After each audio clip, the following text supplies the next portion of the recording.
Okay. We're now going to talk about Hinduism, which is one of the largest religions on earth, practiced by over 1 billion people. And it's interesting for several reasons. First, it is considered to be one of the oldest religions that is still practiced. Some historians would place the origins of Hinduism at 5,000 years into the past.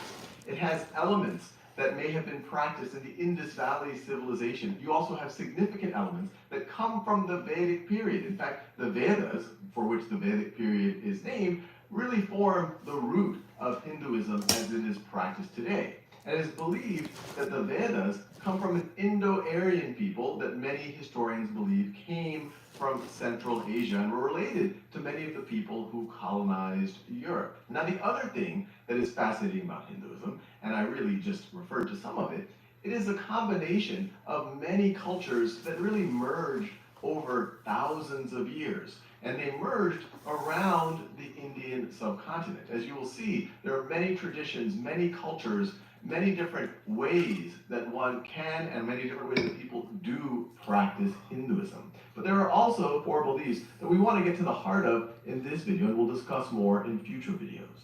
Now, what's also interesting is where the name Hinduism or Hindu comes from, a Hindu being someone who practices Hinduism. The name for what we now call the Indus River in Sanskrit was Sindhu. And Sindh is still a region in the Indian subcontinent. The version that the Persian said was Hindus, and this got converted to Indus in Latin.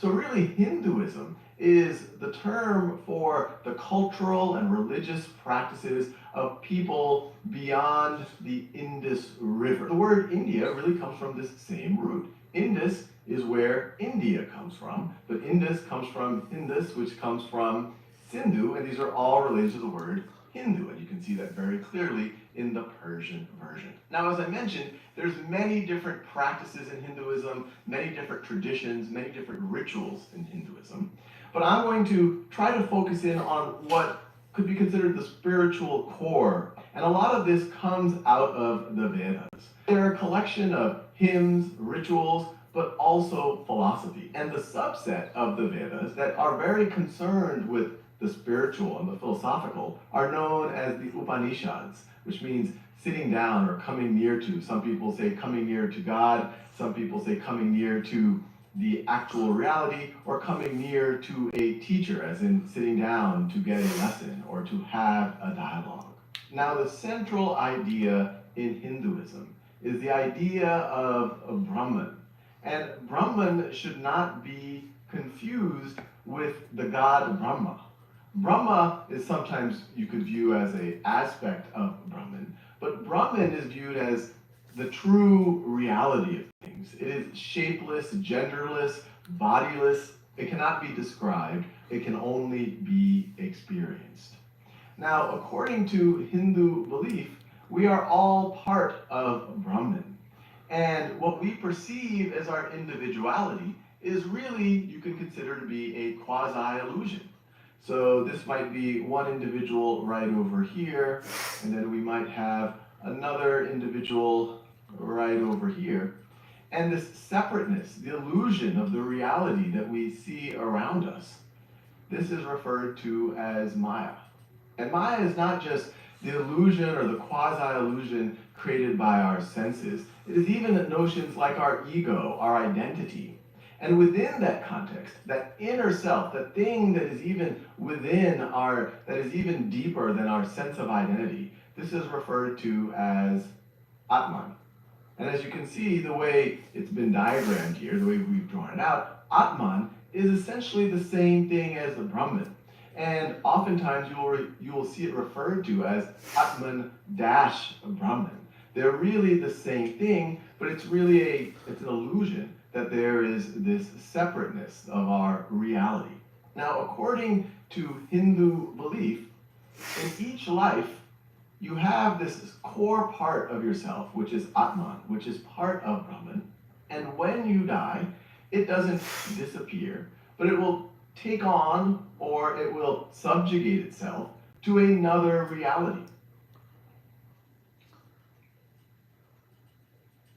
So after death, this individual or this perceived individual might take on another identity, another reality. They would perceive it as another life.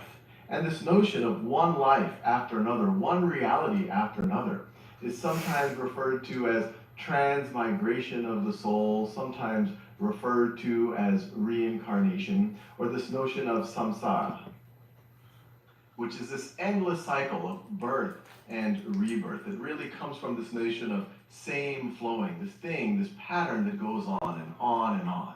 And according to Hindu belief, what that next life is, what that next reality is based on your actions in this life. Karma literally is referring to actions, but it's really actions driving consequences, not only in this reality, but in the next reality. Now, there's another notion of dharma. Dharma is based on what is the role you should play given the reality, given the life that you are in. So in a very simplified way, you could say, well, dharma is the rightful role, the rightful actions, your duty, depending on your role, depending on your reality. Karma is how that action translates into consequences, which is going to drive what happens in this endless cycle. Now, a core idea of Hinduism is to try to escape from this cycle, to awaken to the true reality, awaken from this quasi-reality. This is really one of the central ideas of the Upanishads, that eventually, if you can awaken, so let's say that this is an awakening, this entity, this Atman, this self right over here, this perceived individual has now awoken and can see through, pierces the veil of that Maya.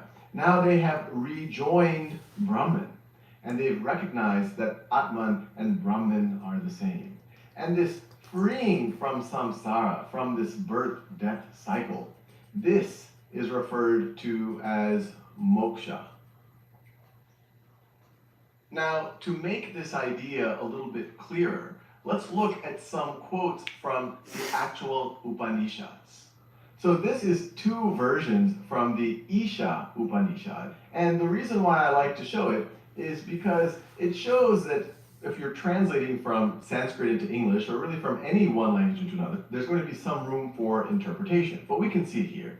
So this is from the Isha Upanishad, which is considered one of the most important ones. It's a subset, it's a section of the Yajur Veda, one of the 4 early Vedas.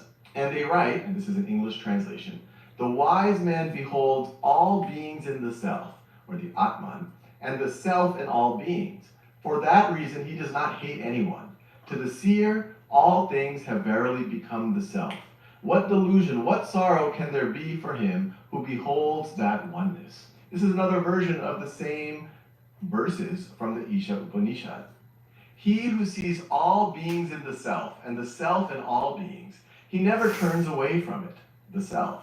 For he who perceives all beings as the self, how can there be delusion or grief when he sees this oneness everywhere? So I might be getting into an argument with someone, but deep down, if I recognize that both myself and that individual, that we are part of this same Brahman, that he is me and I am it, or I am he, well then that anger seems a little bit misguided. Now, to get a little bit more context on this notion of oneness, here's another verse from the Chandogya Upanishad, which is also considered one of the significant Upanishads, and it's part of the Samaveda. As the rivers flowing east and west merge in the sea and become one with it, forgetting they were separate rivers, so do all creatures lose their separateness when they merge at last into pure being, into Brahman. There is nothing that does not come from him. And the use of the word him is really an anthropomorphism of this notion that has really no gender or body or form. Of everything, he is the inmost self. He is the truth. He is the self supreme. You are that. Shivet Taketu. You are that. And this last verse is referring, it's in this Chandogya Upanishad, it's a conversation between the teacher and his son. And the son is Shveta Ketu. My apologies for pronunciation. So once he's saying that these rivers is an analogy for you and I, and we might see ourselves as different, but at some point we will flow and become one with the ocean. And he's pointing out to his son, you are not different from that. You, yourself, your Atman, it is Brahman. It is one and the same.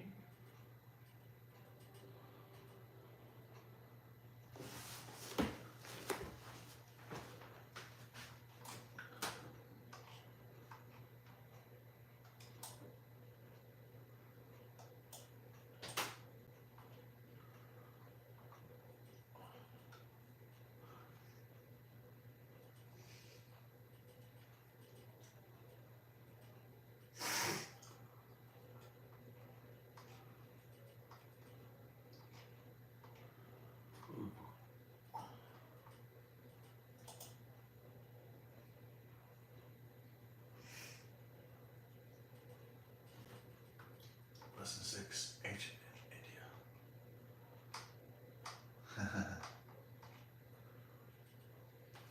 Ancient civilizations. The bath pictured above best represents what similarity between ancient civilizations? Urban planning? Check. Correct. Good. Oh, was that a test? Oh, okay. I didn't know that was actually a test. Okay. Well, it looks like I got it right anyway. That just made logical sense. All right. Maybe do Sanskrit connections to English. Perhaps we'll start there. Okay. Let's do that.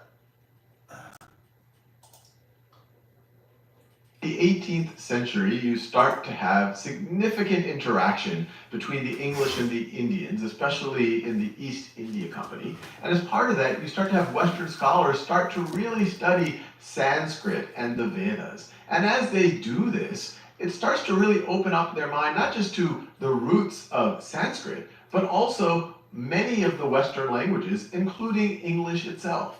So this is a quote in 1786 by the English philologist, someone who studies written language, especially from historical sources, Sir William Jones. He wrote, "The Sanskrit language, whatever be its antiquity, is of wonderful structure, more perfect than the Greek, more copious than the Latin, and more exquisitely refined than either, yet bearing to both of them a stronger affinity, both in the roots of the verbs and in the forms of grammar, than could not possibly have been produced by accident." Let me underline that. Then cannot possibly have been produced by accident. So he says there's a lot of commonality between the Sanskrit and Latin and Greek, and it's a strong affinity, a strong connectedness that could not have been produced by accident. So strong indeed that no philologer could examine all three without believing them to have sprung from some common source.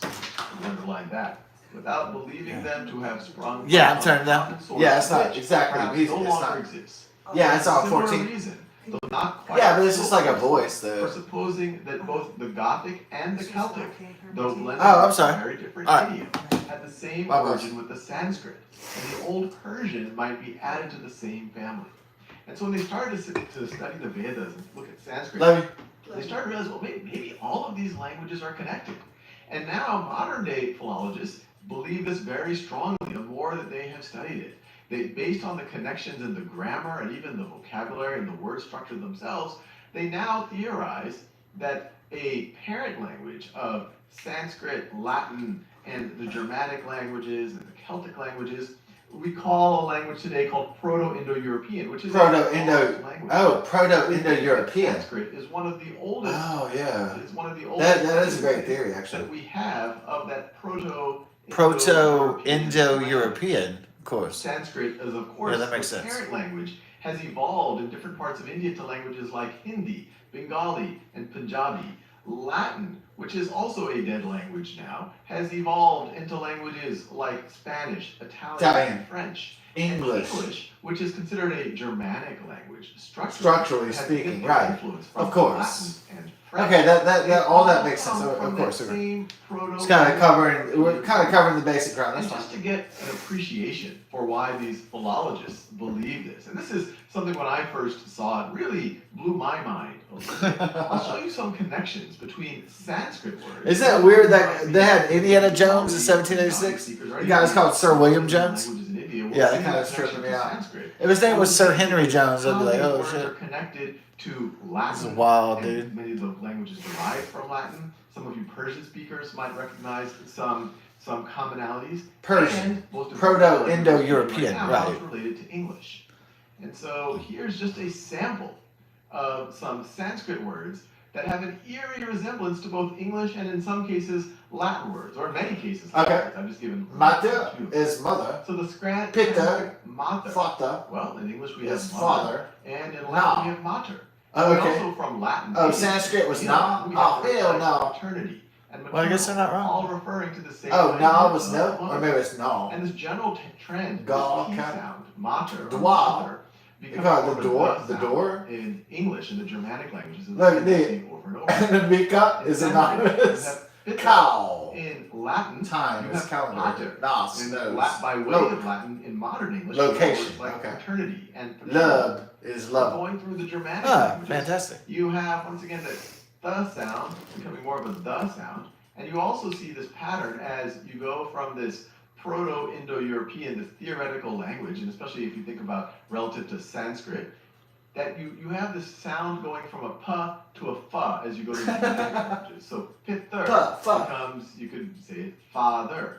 In other words, na in Sanskrit. No, hell no. Speak. Oh, they said hell no like 5,000 years ago? Of course. No, English, no, it is no. No. Gao, which is still is the Hindi word Gao for cow. is cow. In English, it's cow. Gao, cow. Nama, name. In Latin, nomen. Manama? Dwar, Door. Door. This one I thought was really interesting. Anamika, I noticed, I started anonymous. looking it up a little bit. Anamika is Sanskrit, and it means anonymous.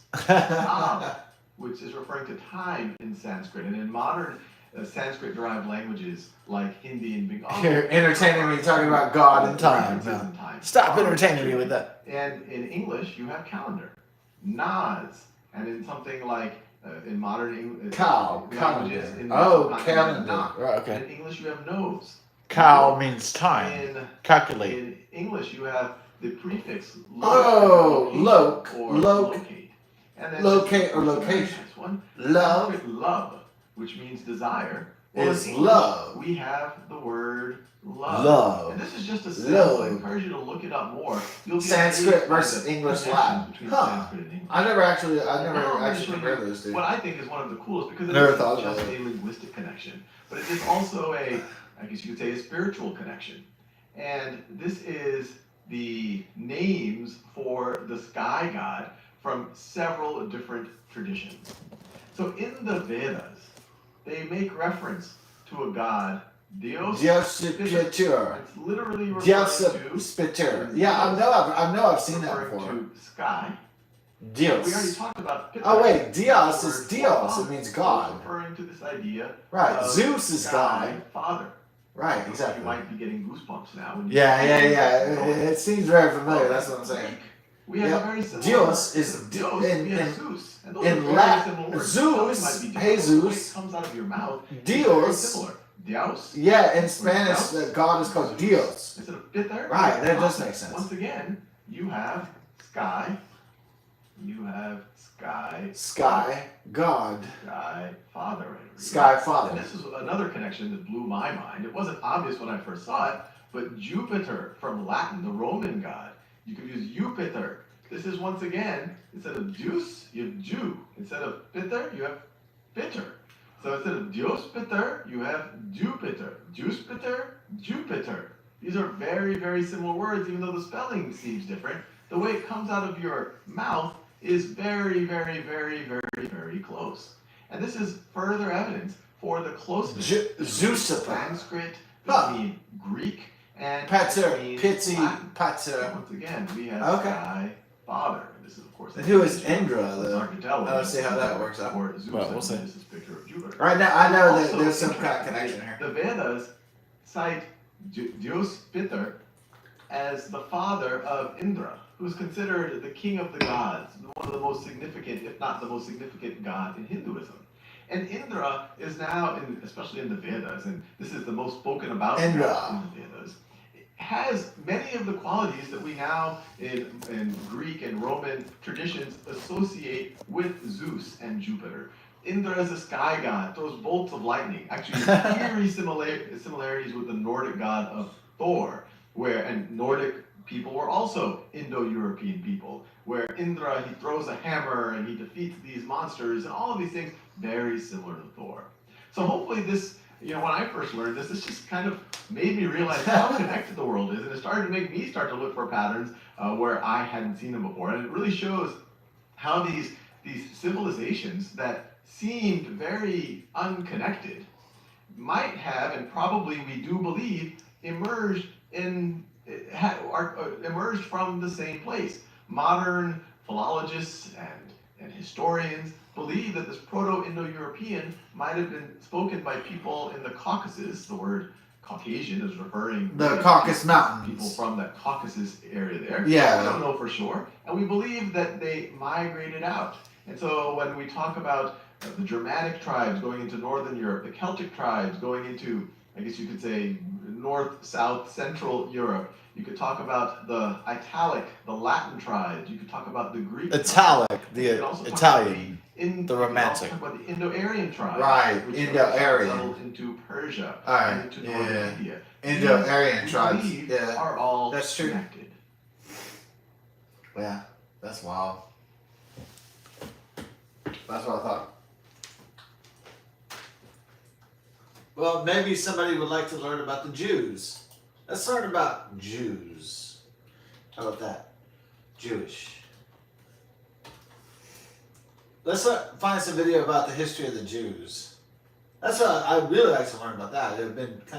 I've been watching some videos, but not as much. I thought, being a scholar of the Bible, that I knew a lot about Jews, but I probably don't know a lot about Jews. I'd like to know more.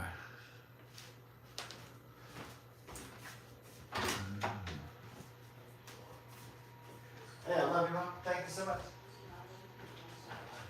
I didn't even get started. I love you. You're the greatest. What do you got? Weather patterns, different religions, everything. No, just different maps of the world and stuff. Yeah, I used to take world history at 30 years ago at Pine High. And so it was interesting, but I didn't take a lot of archaeology or world history. It's very fascinating. Yeah, thank you. That's all. I'm not watching anything satanic or anything. Yeah.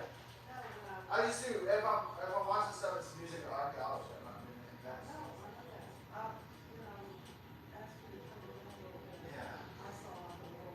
Yeah, it was a world map in India and stuff. Yeah, I'll just do what you're doing.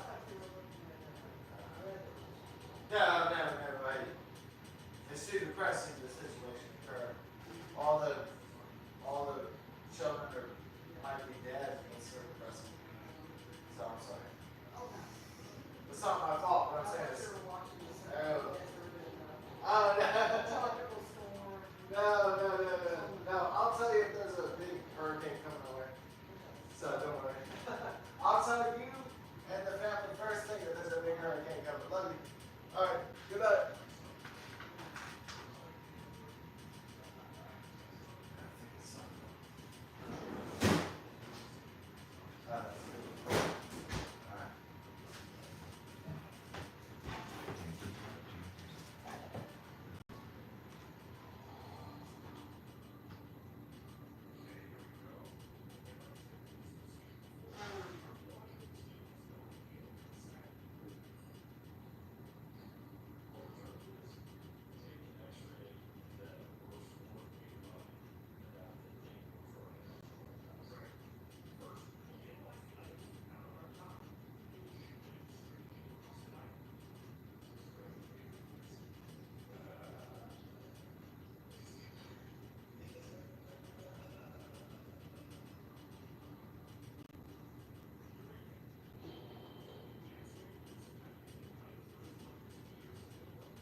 This is Judaism 101.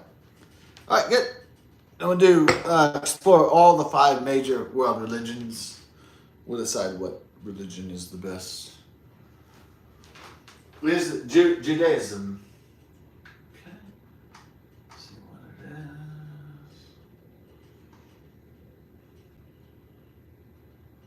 is. Jewish history. Huh.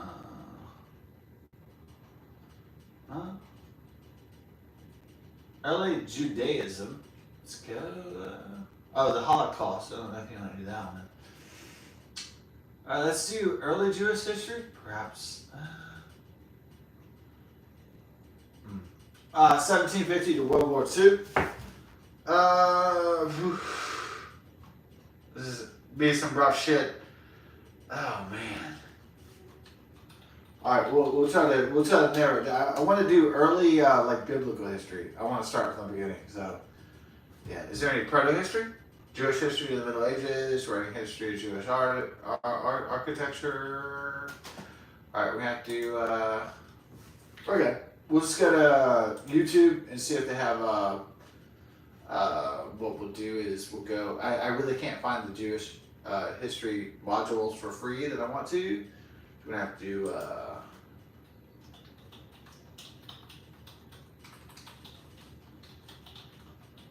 Okay, so we'll do Jewish History Khan Academy. So let's see if we can do that. Okay. Oh, overview of early Judaism Part 1, World History. That's what we're trying to do.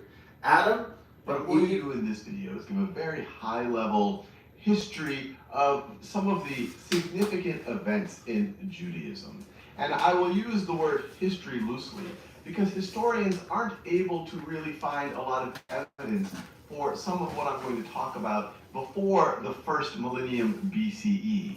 These stories we get from the first 5 books of the Hebrew Bible, often referred to as the Torah, also the first 5 books of the Old Testament. Also, we get them from the Muslim Quran. But there isn't a lot of historical evidence for them. And so many historians view it more along the lines of legend, but there are many people who view these as historic facts and have attempted to place them on a historic timeline. And what I'm going to do in this video is I'm going to attempt to fit onto this historic timeline where some of those, the people who believe it did happen, when they believed it happened, but keep in mind that there's not a lot of strong archaeological evidence, historical record here, and these accounts were written several hundred years after when they were purported to occur. So let's start in the beginning. Let's start in the book of Genesis, in the Torah, and the Hebrew Bible, and the Old Testament. I'm not going to go into detail on the book of Genesis. It starts, of course, with God, the monotheistic God. The light came from the darkness. Heavens and earth. And then we have the stories of Adam original and Eve, Genesis. Several generations later, the story of the great flood. That's what I wanted to get to. And then Noah's son, Shem. And I talk about Shem because this is where the word Semitic comes from.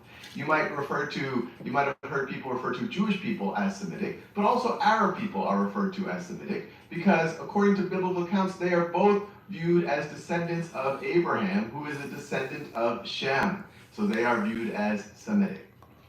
The first real significant patriarch of the Hebrew Bible is considered Abraham, who I just mentioned. And it has Abraham moving from Ur, from the city of Ur, and there's debate on which Ur. It's in Babylon. Ancient Sumerian city. Yeah, it's in Babylon. It's Samaria. Right. Or some people believe that it was an Ur in Upper Mesopotamia. But regardless of which account you take, and once again, Abraham is considered by many historians as a legendary figure, so there's not clear evidence that he existed in a historical sense. But if you take the accounts in the Old Testament and the Hebrew Bible, he would have gone with his family from Ur and eventually migrated to Canaan, which is near or around modern-day Israel, Lebanon, Palestine, that general area. So it's either from this Ur or that Ur. And Abraham is considered the first of the 3 significant patriarchs for the Jewish people. The other two are Isaac and Jacob. And once again, I could do a whole series of videos on the stories of Abraham. But Abraham's first son is Ishmael, who he has with the servant of his wife Sarah after they determine that they're not able to, or they don't think that they're able to have children. And according to biblical accounts, Ishmael is viewed as the progenitor, as the patriarch of the Arab people. But later in life, Abraham, and at this point he is roughly 100 years old, and his wife Sarah, according to biblical accounts, is in her 90s, they have Isaac, who is considered a significant patriarch in Judaism. And this is a painting by Rembrandt of the famous Abraham being willing to sacrifice his son Isaac, but then he gets stopped at the last minute. But it's viewed as a sign of his his faith in God and his willingness to follow God. Now, Isaac's son is Jacob, and Jacob is later named by God as Israel. And so this is where the word Israelites come from, and even the modern state of Israel. Now, one of Jacob's sons is Joseph, and once again, this is according to biblical accounts. There isn't a lot of historical evidence here, but it's a fascinating story, the story of Joseph, how he is sold by his brothers into slavery and taken from Canaan to Egypt. But Joseph, once again, fascinating story, is eventually able to rise through the ranks, become the vizier of Egypt, and later his family, including Jacob, come to Egypt when there's a famine in Canaan. And that is the explanation for the biblical settlement of a significant fraction of the Israelites in Egypt. But then they are enslaved, and according to biblical accounts, they are enslaved for 400 years, over 400 years. And that's what you see in this green line right over here. And they stay enslaved in Egypt until we get to Moses, who is considered the most significant of the prophets in the Jewish tradition, and one of the very most significant prophets amongst Christians and Muslims. So let's get to Moses. So Moses' story, once again, one of these famous stories, how the Pharaoh is feeling threatened by the growing population of the Jewish people, who, remember, are enslaved. And so, as the story goes, he orders all newborn Hebrew Jewish boys to be killed, but Moses' mother hides Moses, and he puts him on a basket in the Nile, and the Pharaoh's daughter discovers him and raises Moses. And so he's able to get an education and is part of the royal court of the Pharaoh. But later in life, he sees a slave master that's abusing a Jewish person to death, and then he kills the slave master. And so he's afraid for his life, and so he runs away, fearing the penalty for killing the slave master. And he goes to Mount Sinai, or Mount Horeb, and this is where we think the biblical this is where the current Mount Sinai, Mount Horeb is, and that's where we think the biblical one might have been. And that's where we have the story of the burning bush, where he is commanded by God, who is kind of the angel of the Lord, is speaking through this bush, and telling Moses, go back, and you need to free the Jewish people from enslavement. And so he does go back, and he is able to liberate them. And once again, this is a very famous story, and the Pharaoh's armies follow him. He parts the Red Sea. The Pharaoh's army is eventually destroyed, and he takes the Jewish people back to Mount Sinai, Mount Horeb. And these are sometimes viewed as two different mountains, sometimes the same mountains, different sides of the same mountains. We are not exactly sure, but most people view them as the same mountain. And it was at Mount Sinai, Mount Horeb, where now Moses is able to receive the famous Ten Commandments, and he's able to receive the Jewish laws. And the first 5 books of the Hebrew Bible, the Torah, the Pentateuch, the first 5 books of the Old Testament, Genesis, Exodus, Leviticus, Numbers, and Deuteronomy, the authorship of these is ascribed to Moses. So once Moses, and once again, historians really debate that, but this is according to biblical accounts. Now, once he receives this word of God, he then takes the Jewish people, they set up a tabernacle, they go through the desert for 40 years, and he brings them to the promised land. And before entering, Moses dies. But he essentially is able to resettle the Jewish people back in Canaan. Yeah, that's wild, don't. Ooh, that's wild, don't. Yeah. How do I feel about that? Well, I might need a fag for that. How am I gonna feel about that? It's pretty good. I went to Bible school a lot, studied Christian religion, so I think I'm good. I think I'm, it's not bad. I don't think there's anything false with what he's saying. I think it's good. So, I read the Bible, the Old Testament, and the New Testament. I feel that it's a good representation of what's going on. So, I don't feel bad about it.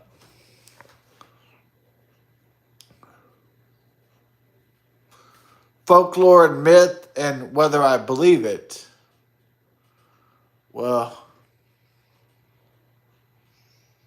I mean, I like to be accurate in my study of mythology, so I don't like to talk about whether I believe it or not. What I like to tell people is that I'd love to believe in it, but I study it. So I study folklore, I study history, I study archaeology and anthropology. So I would love to believe it, but I just do this for a living. So I'm just like Indiana Jones. I don't really believe it. I just study it, all the time.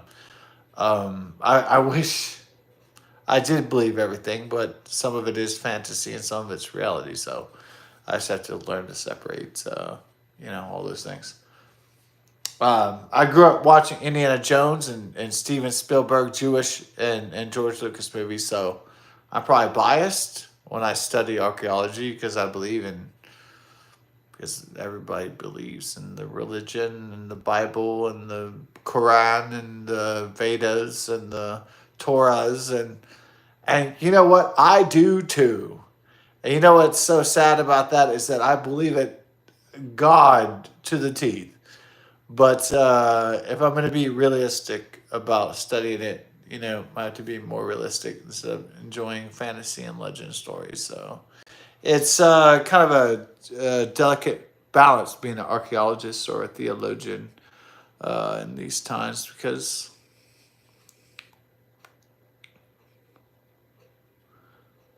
you either believe or you don't. And the fact is that belief is more powerful than atheism. So that's just the truth. I mean, belief is just so much more powerful than not believing legends. Legends are so powerful. They're not. I wouldn't believe in any of these religions but I do inherently. Actually, I do. So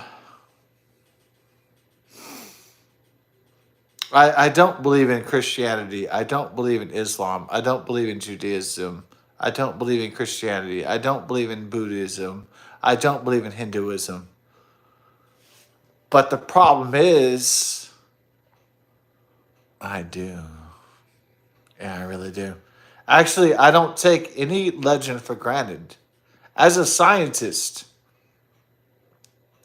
I cannot take any legend, any fact for granted. As a scientist, as an archaeologist, I cannot take any ancient civilization for granted. I cannot take any logic for granted. Then I close down any. I can't close down any possibility because if I close down possibilities, then I fail. But I don't fail logic, I fail life. To me, if I fail, to me, I can't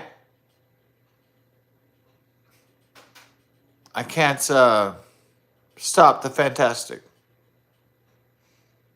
Not because it's more exciting, because I can't stop the fantastic. It's not because I must. It's because what if?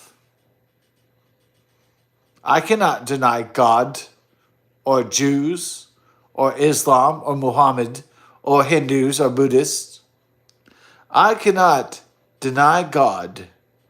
That's why I can't deny my faith. Who would I be if I denied faith or God? Then who the hell would I be as a being? I'd be a piece of shit. If I didn't believe, then who would I be? I would be nothing.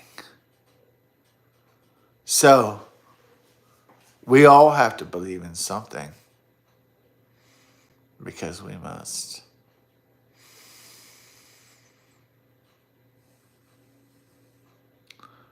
If I didn't believe, I would be nothing. But we all know we're all something. So I have to believe. We have to believe in something. Even if some people think we're nothing, we're not nothing. That's the greatest lie the devil ever told, is that we're nothing.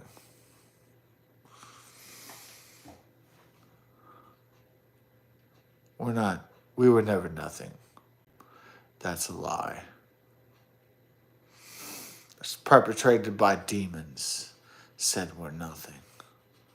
We were always important. We were always going to do it. We were always going to make it. Only the devil would tell us that we were nothing. That's not the truth.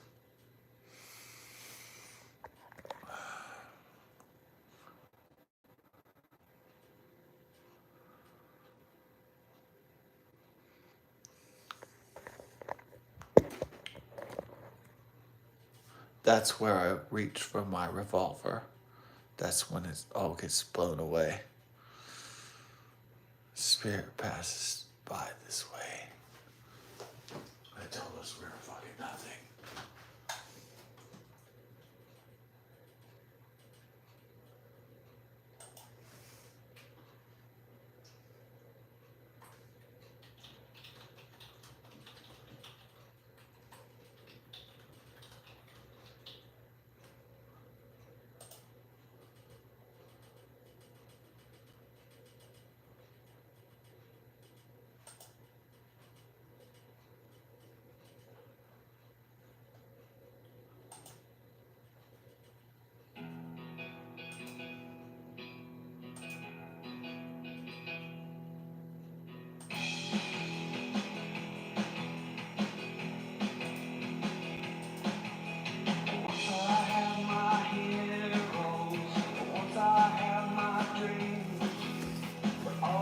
That is changed now.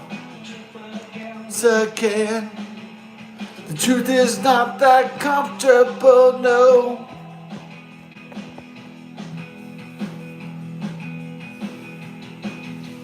Mother taught us nations the values of restraint. Father taught us boundaries of knowledge. We must go. I'm trying to protect my unity.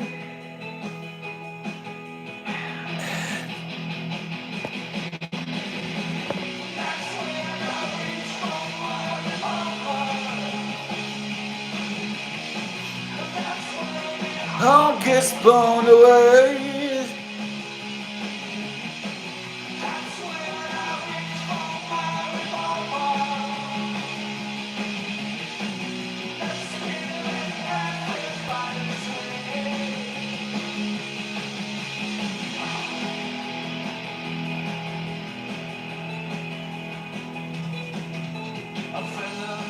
Once told me one and only aim.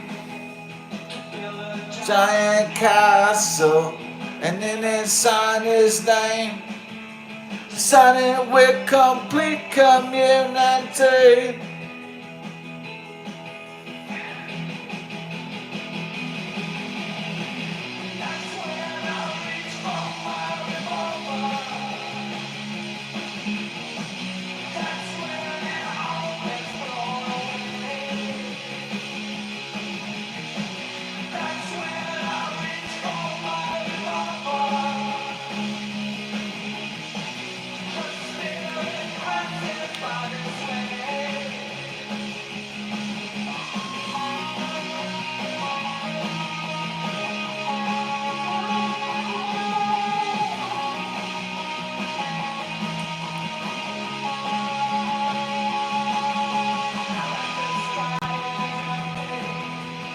That is nothing new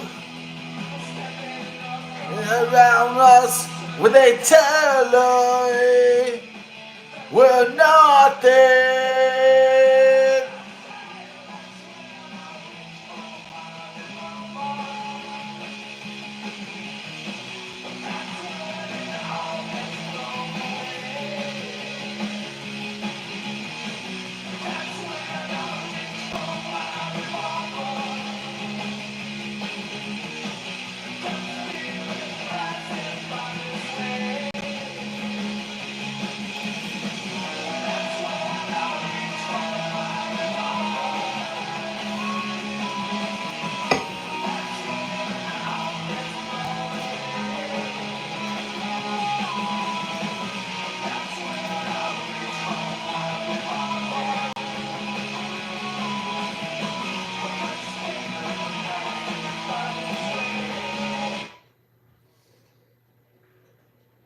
With smart security and energy management, Vivint makes your home smarter. Yep. Oh, nice. Well, time to charge it up. I might go get myself a fag, as they call it. Maybe a cigarette. I know it's bad for me, but, well, life doesn't live forever, so. Oh, why would I want to eat salads for the rest of my life if I wasn't having a good time? Oh!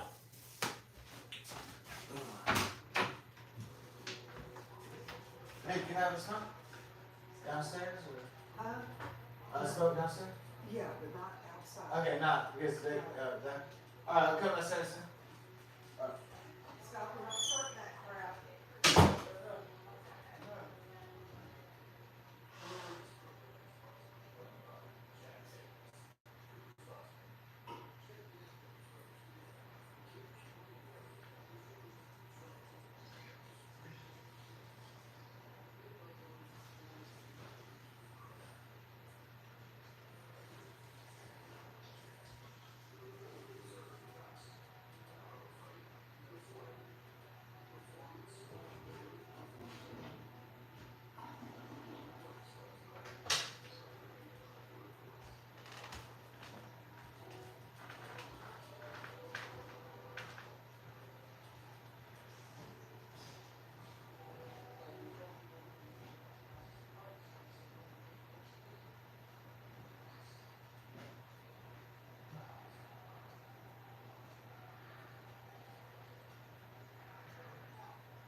all in one place. Life is more legal than you think, and LegalZoom is here to help. Whether it's registering a business, start.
Welcome. Hello. Gusto pa mo? Kapite.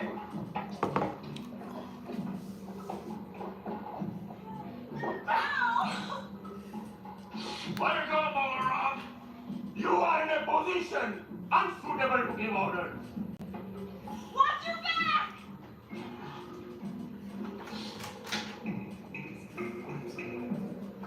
Did you see that?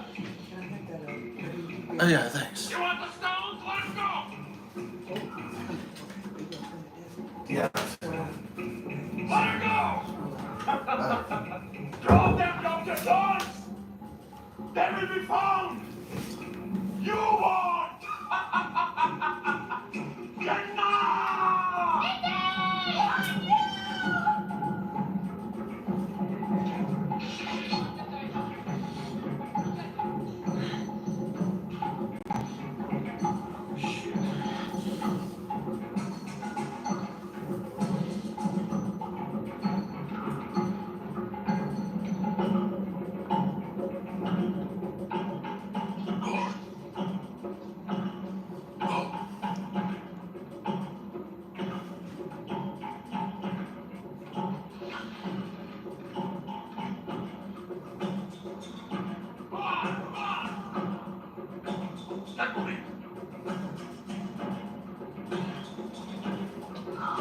Shorty!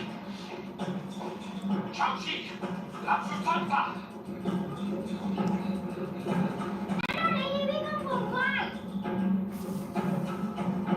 Oh my god! Oh my god! Oh my god! Oh my god! Is he nuts? He's crazy. Mora! They're gonna be Kali in hell! Oh! Whatever way!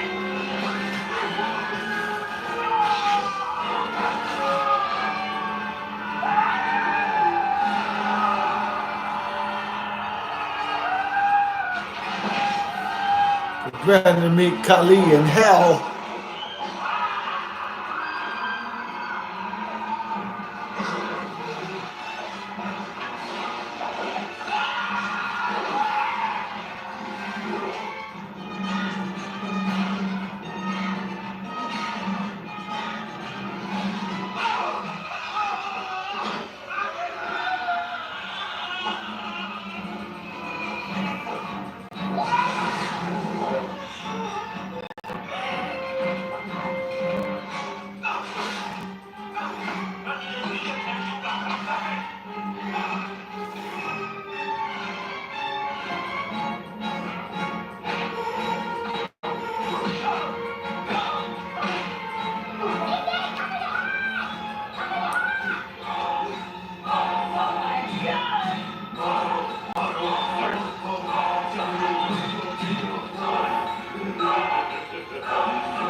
No.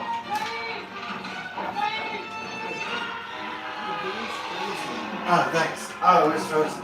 Oh, thank you so much. Oh, thank you so much.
Searching for a reliable used sedan? Shop the area's best selection of affordable vehicles at unbeatable prices.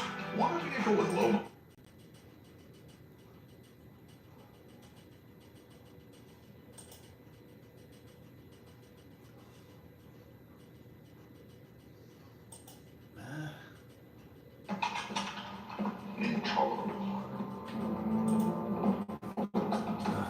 Dr. Schneider, message from Berlin. You must return immediately. Aurelius Institute there in culture. Sir, your presence on the platform is requested at the highest level. Thank you, Herr Oberst. I will meet you at this can run. Take this diary to the Rifle Museum in Berlin. We'll show them our progress, ahead of schedule. Without the map, I'm afraid it's no better than a souvenir. Let me kill them now. No. If we fail to recover the pages from Brody, we'll need them alive. Always do what the doctor orders.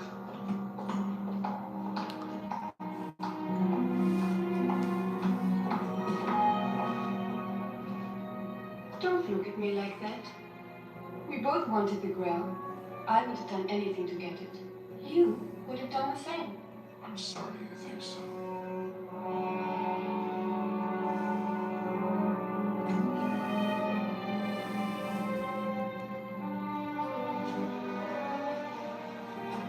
I can't forget how wonderful it was. Thank you. It was rather wonderful.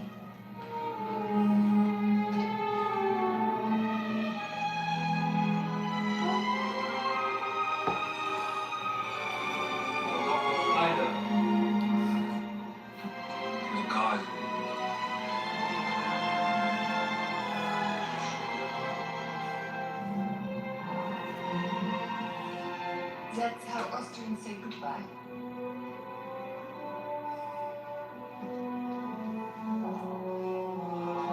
And this is how we say goodbye in Germany, Dr. Jones.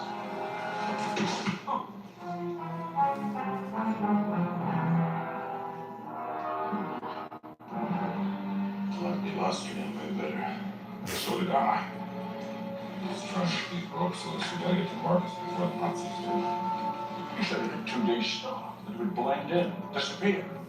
Are you kidding? I made that up. You know, Marcus got lost once in his own museum. Oh. Can you try and reach my left jacket pocket? What am I looking for? Lucky charm. Feels like a cigarette lamp. Try and burn through the ropes. Thank you.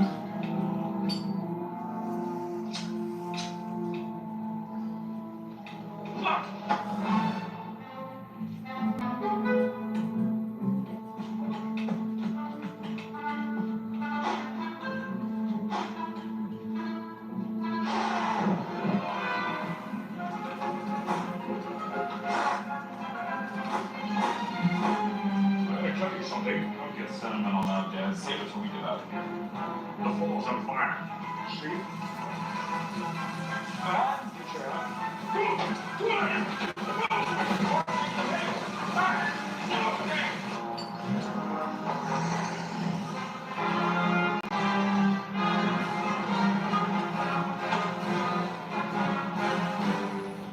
Let's meet Kickers my hat.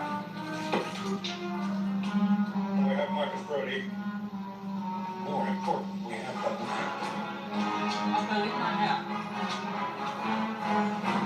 By the personal command of a Führer, secrecy essential to success. Eliminate the American conspirators. Germany has declared war on the Jones boys. No sparring. Dad! Oh, Dad! Oh, Dad! Ah! Head for the fireplace!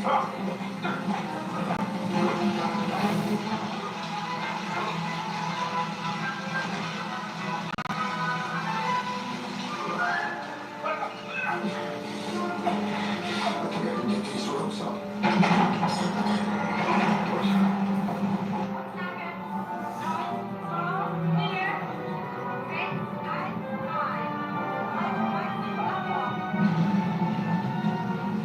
Our situation has not improved. Listen, Dad. I'm almost free.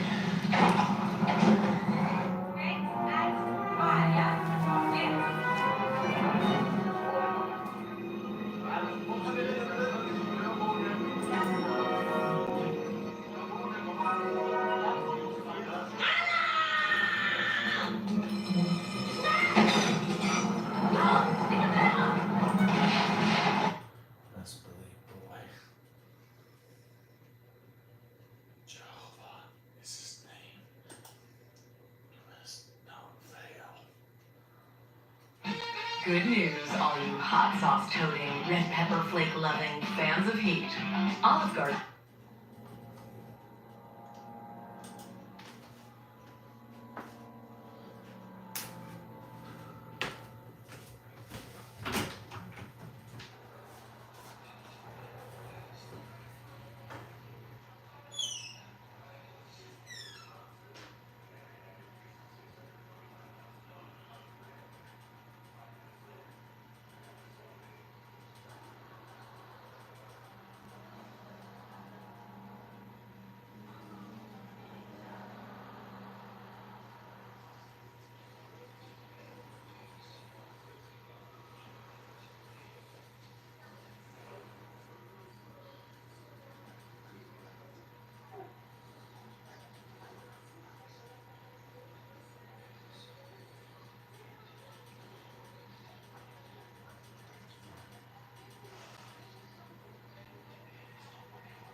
Back to God.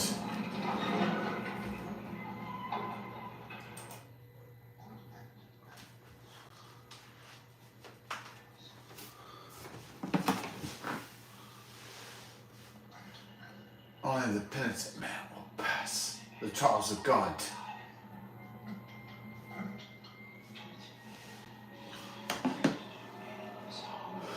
Before God.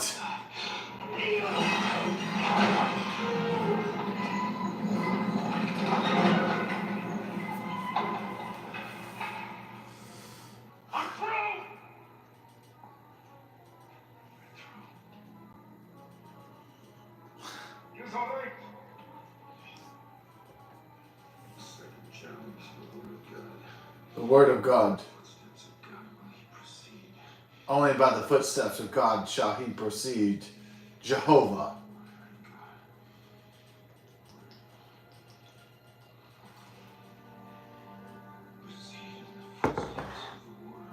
The real name of God is Jehovah.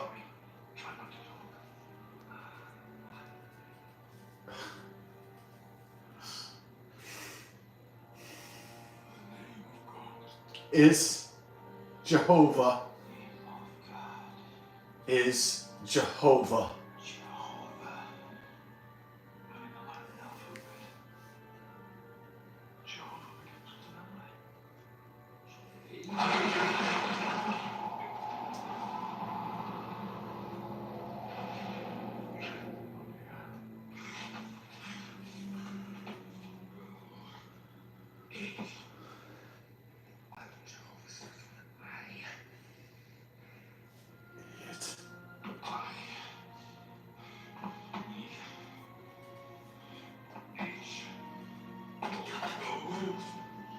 V A H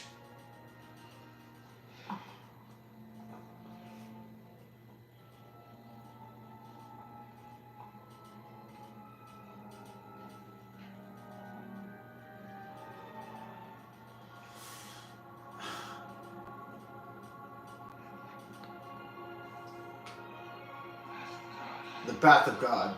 You must believe. A leap of faith. Only belief in the lion's head. Prove his worth. It's God. We can show this. You must hurry. Come quickly. Only the leap from the lion's head. Prove your worth. A leap of faith. Oh, jeez. You must believe, boy.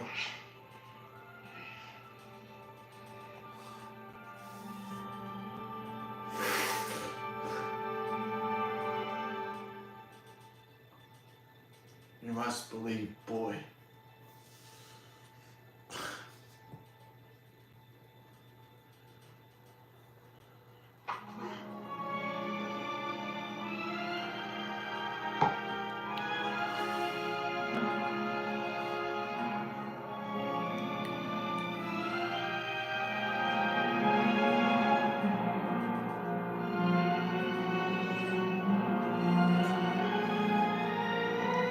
As in the ancient scripture.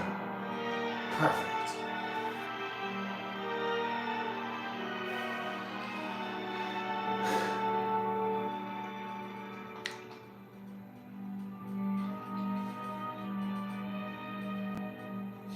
The cup of Christ.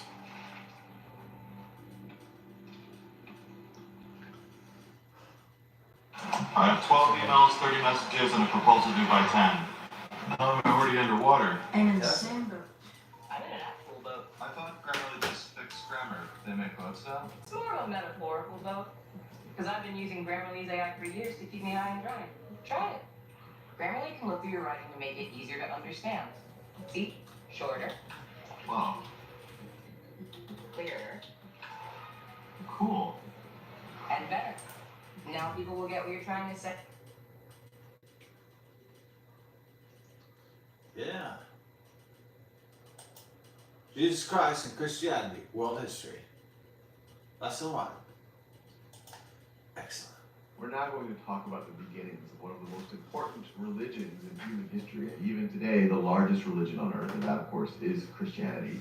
And the central figure in Christianity is Jesus Christ. Jesus Christ. And the term Christ is given to him. It is Greek for Savior, or for Messiah, because his early followers view him as the prophesied Messiah, Savior for the Jewish people. And his followers today view him as the Savior, the Messiah, for all humankind. So you have over 2 billion Christians who view him central to their faith, who view him as their God. But above and beyond that, you also have over 1 billion Muslims who view him as a significant prophet. Now, just to get some context on the life and times of Jesus, most of the accounts we have of him come from the first 4 books of the New Testament of the Bible, called the Gospel of Matthew, Gospel of Mark, Gospel of Luke, Gospel of John. Sometimes it's the Gospel according to Matthew, Mark, Luke, or John. And the term gospel today often refers to the idea of the life and teaching of Jesus Christ. So you could view it as the life and teaching of Jesus Christ according to Matthew, according to Mark, according to Luke, according to John. But it really comes from Old English for good news. Good news. And there's a related term, evangel. You might have heard evangelical or evangelize, also referring to good news. Now, the reason why it was considered good news is his message that we're going to have some examples of it in a few minutes, really talks about this idea that the poor have the kingdom of heaven waiting for them, that there's this forgiving God that you can have a close connection with. And for a lot of people, remember, this was in the time of the Roman Empire. Most people were downtrodden. There was slavery. People were poor. And this idea that even the poor can go to the kingdom of heaven and in some ways have better access to it than the rich and the powerful was good news to a lot of people. Now, it's worth noting that these Gospels were written several decades after the, depending what you view, the death or ascension of Jesus Christ according to Christian belief.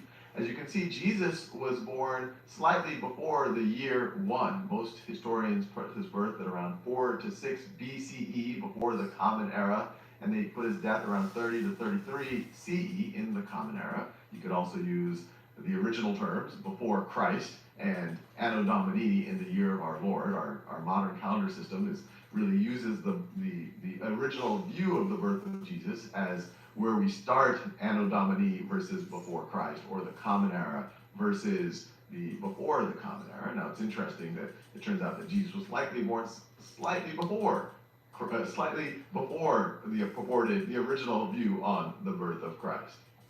Now, his birth would have been right around the time, or it would have been under the reign of Emperor Augustus, as we talk about in other videos, and his death would have been under the reign of Emperor Tiberius. And these Gospels, Mark, Matthew, Luke, and John, these are written during really hard time for the Jewish people and for the early Christians. You have the Jewish rebellion, where the Second Temple is destroyed by Rome. You have the significant Christian persecution, especially by folks like Emperor Nero, where he blames the fire in Rome on Christians, and then he just essentially kills them for fun, for just to purge them, to persecute them. And just to understand where all this takes place, the life and times of Jesus takes place, it is in the Roman Empire. We're on the eastern edge of it, at the eastern Mediterranean, right over here. This would be modern day Israel and Palestine for the most part. This is a zoomed in version. And Jesus is born in Bethlehem.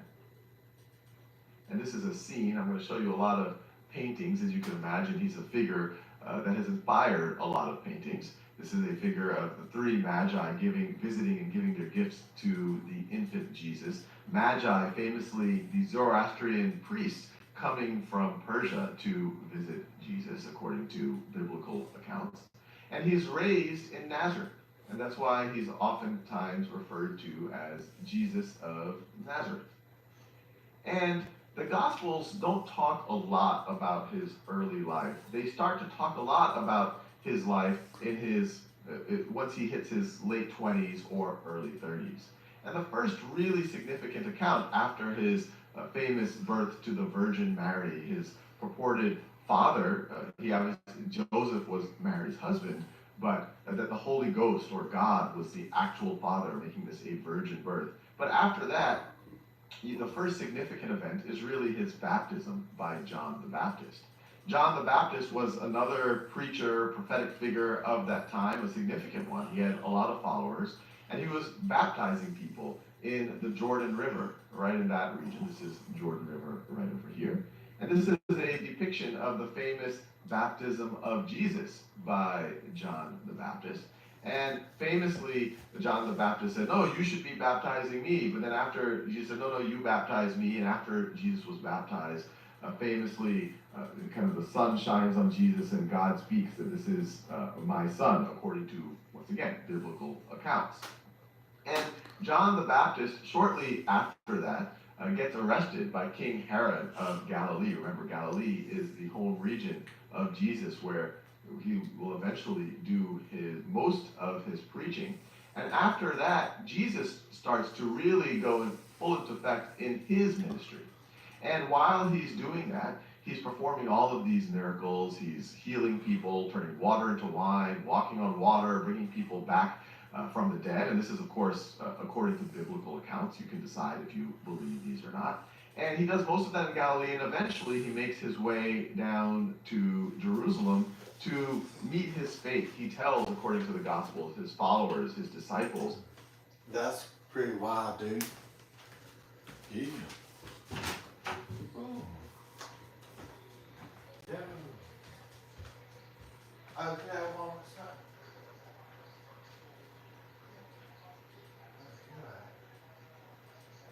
Just everybody smoke upstairs or downstairs? Yeah, so two though. That's how you slap my dude. Love you, dude. This is so sweet too. So innocent, this dude. This is sweet girl. Is that, are you sure she's a real shih tzu? Well, she doesn't act like it.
excited.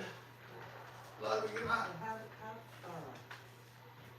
Do I turn on your computer so it won't be lit up? No, I'm not trying to. I don't want you in there playing music at 2 or 3 in the morning. No, I'm not turning on this. Okay. Alright, love you. I'm sorry. Yeah, I don't want you going to sleep with it on and the bright light. I'm not.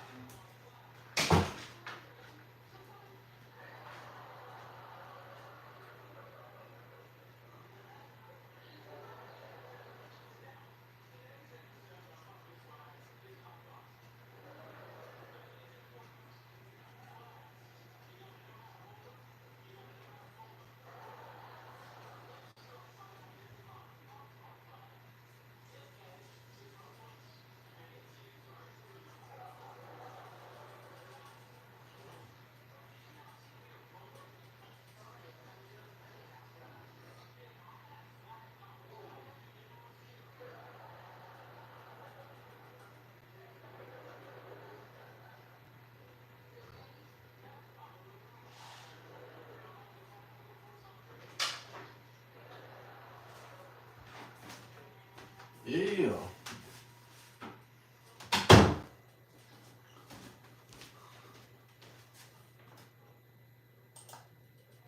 And there's 12 in particular that are called out, but he has many, many more than that. That look, I am going to meet my fate there, but I'm doing it willingly. But more than his miracles, it's interesting to look at some of what he preached, and this might give you a little bit of a sense why many people would have called this good news. So this is from the Gospel of Matthew that I'm going to quote right over here. And this first part, it comes from his Sermon of the Mount, or Sermon of, well, he goes to the top of a mountain and he gives this sermon. And blessed are the poor in spirit, for theirs is the kingdom of heaven. Blessed are the meek, for they shall inherit the earth. Blessed are the merciful, for they shall obtain mercy. Blessed are the pure in heart, for they shall see God. Blessed are the peacemakers, for they shall be called sons of God. So all of that, if you're a peasant, if you're someone with not a lot, you're downtrodden, hard life, you're like, look, blessed are the poor in spirit, for theirs is the kingdom of heaven. You could view this as good news. Ye have heard that it was said, an eye for an eye, and a tooth for a tooth. But I say unto you, resist not him that is evil, but whosoever smiteth thee on thy right cheek, turn to him the other also. Even in modern times, this is not an easy way to live. Someone who's doing something to you, don't try to seek revenge. And this is a very different tone than a lot of what you might get in the Old Testament. Ye have heard that it was said, thou shalt love thy neighbor, and hate thine enemy. But I say unto you, love your enemies, and pray for them that persecute you. Once again, not an easy thing to do, and even in modern terms, what you could view this as a very forward, a very advanced way of thinking about the world. He also, beyond this idea of kind of embracing even your enemies and not seeking revenge, and that the poor can have access to this kingdom of heaven, he really also liked to take it to the hypocrites, especially those who viewed themselves as the bearers of the religion. In particular, he picks on the Pharisees, which was a sect of Jews at the time who viewed themselves very ritualistic. Remember, Jesus himself is a Jewish preacher. He's a Jewish teacher. He is viewed as a rabbi himself. And when ye pray, ye shall not be as the hypocrites, for they love to stand and pray in the synagogues and in the corners of the street, that they may be seen of men. So these hypocrites, they pray just so other people can see how religious they are. Verily I say unto you, they have received their reward. They've already got the credit for people for praying.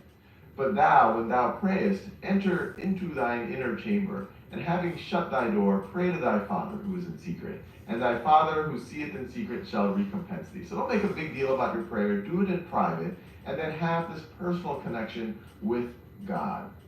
Now it's worth noting that even though he preached a lot about the kingdom of heaven for the poor, that prayer is a private thing, that you shouldn't try to seek revenge, you should be very conciliatory to your enemies, he did take a strong stance on what he was preaching. He did say, look, you got to be with me if you want to enter into this kingdom of heaven.